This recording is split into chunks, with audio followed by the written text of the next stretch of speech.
नमस्कार. श्री स्वामी समर्थ. तुमचं मनापासून स्वागत आहे या चॅनलवर. श्री स्वामी समर्थ अनुभवांची साक्ष. इथे शब्दांपेक्षा अनुभव बोलतात. शांततेतून उमटलेली जाणीव इथे प्रत्येक कथेत जाणवते. घर हे फक्त विटामातीचं नसतं. घरातली ऊर्जा, घरातला शांतपणा, घरातला आशीर्वाद आणि घरातलं समाधान यावर त्या घराचं खरं सुख उभं असतं. आणि त्या सुखाचं केंद्र असतं देवघर. अनेक घरात मोठं देवघर असतं. काही घरात छोटंसं कपाट, काही घरात भिंतीवर एक फोटो. पण जागा किती मोठी आहे हे महत्त्वाचं नाही. त्या जागेबद्दलची भावना किती पवित्र आहे हे महत्त्वाचं आहे. अनेक लोक रोज दिवा लावतात, अगरबत्ती लावतात, नमस्कार करतात. पण तरी घरात सतत तणाव, भांडणं, पैशाची अडचण, मनाची अस्वस्थता आणि न संपणाऱ्या चिंता दिसतात. मग प्रश्न पडतो, पूजा होत असताना असं का? कारण अनेकदा भक्ती कमी नसते, पण काही चुका नकळत रोज होत असतात. अशा चुका ज्या छोट्या वाटतात पण घरातील वातावरणावर खोल परिणाम करतात. आज आपण अशाच 5 चुका पाहणार आहोत ज्या देवघरात टाळायला हव्यात, आणि ज्या टाळल्या तर घरात सकारात्मक बदल जाणवू शकतो. पहिली चूक म्हणजे देवघर अस्वच्छ ठेवणे.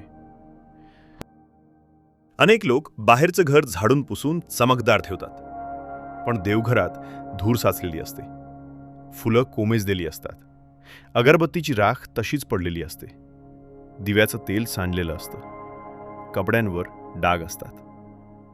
लक्षात ठेवा, जिथे आपण देवत्व मानतो ती जागा अस्ताव्यस्त असेल तर मनालाही तसाच परिणाम होतो. स्वच्छ देवघर म्हणजे फक्त साफसफाई नाही, तर मनाला शिस्त लावणं आहे. सकाळी 2 मिनिटे देवघर पुसणं, जुनी फुलं काढणं, दिवा स्वच्छ करणं, फोटो स्वच्छ कपड्याने पुसणं, ही छोटी कामं आहेत, पण त्यातून घरात शांतता निर्माण होते. दुसरी चूक म्हणजे तुटलेल्या, खराब झालेल्या किंवा दुर्लक्षित वस्तू ठेवणे.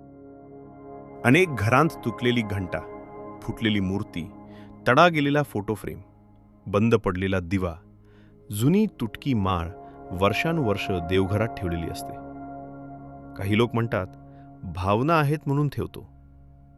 भावना महत्त्वाच्या आहेत, पण दुर्लक्ष नव्हे. जर एखादी वस्तू खराब झाली असेल तर तिला आदराने बाजूला करा, योग्य प्रकारे विसर्जन करा किंवा स्वच्छ जागी ठेवा.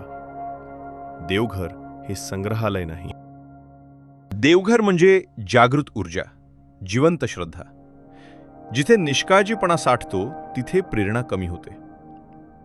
तिसरी चूक म्हणजे पूजा करताना मन दुसरीकडे असणे.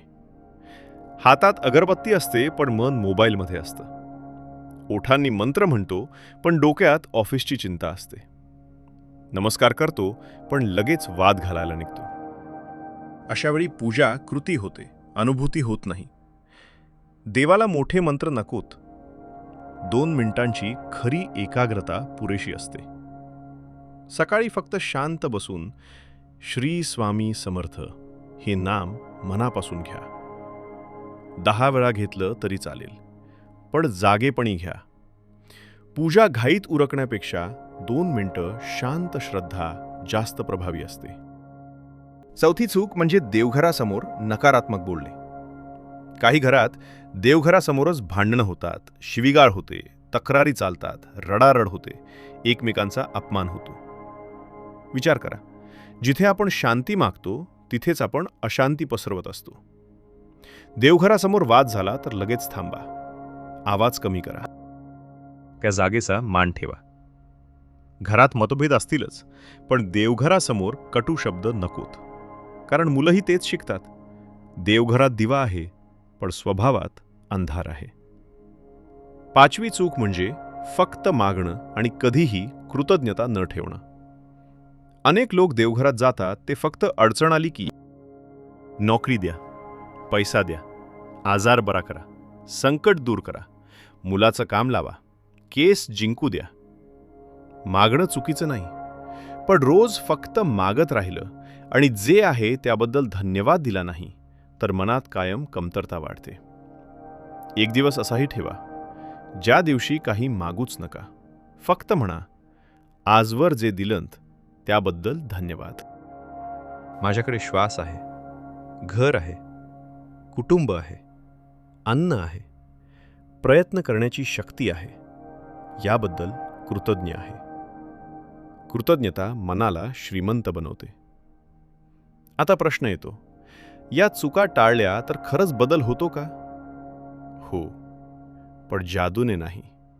बदल मनातून सुरू होतो. स्वच्छ देवघर केलं की शिस्त येते. तुपक्या वस्तू काढल्या की अडगळ कमी होते. एकाग्र पूजा केली की मन शांत होतं. नकारात्मक बोलणं थांबवलं की घरातील ताण कमी होतो. कृतज्ञता ठेवली की चिंता कमी होते. हे बदल बाहेरच्या जगात दिसायला वेळ लागेल, पण आतून लगेच सुरू होतात. अनेक लोक म्हणतात, आम्ही पूजा करतो पण फल नाही. सत्य हे आहे की पूजा म्हणजे देवाला पटवणं नाही, स्वतःला घडवणं आहे. दिवा लावताना प्रकाश आपल्यातही हवा. घंटा वाजवताना जाग आपल्यालाही यायला हवी. नाम घेताना शब्दांपेक्षा भाव हवा. स्वामी समर्थांचा संकेत हाच आहे. घर बदलायचं असेल तर सवयी बदला. देवघरातली ऊर्जा वाढवायची असेल तर त्या जागेचा मान ठेवा. सकाळी उठून देवघरात जा. 2 मिनिटं शांत बसा. 3 खोल श्वास घ्या. श्री स्वामी समर्थ हे नाम घ्या. आज कोणावर राग नको असा संकल्प करा आणि दिवस सुरू करा. इतकं साधं आहे. काही लोक मोठ्या उपायांच्या शोधात असतात.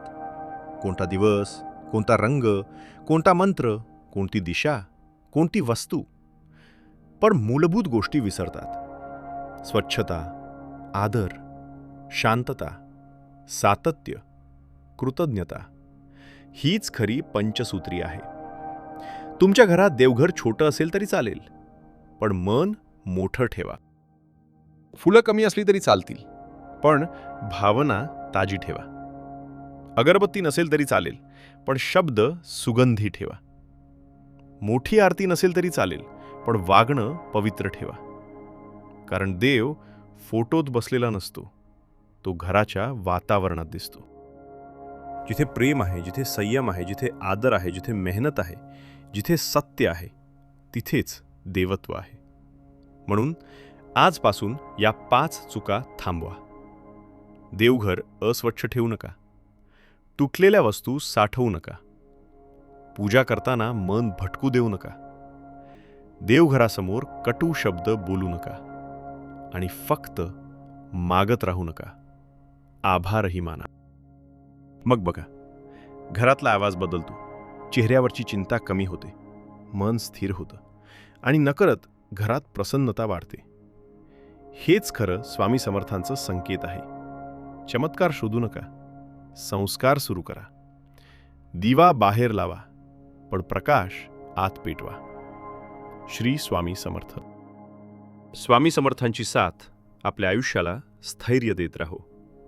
पुढील अनुभवानिशी लवकरच.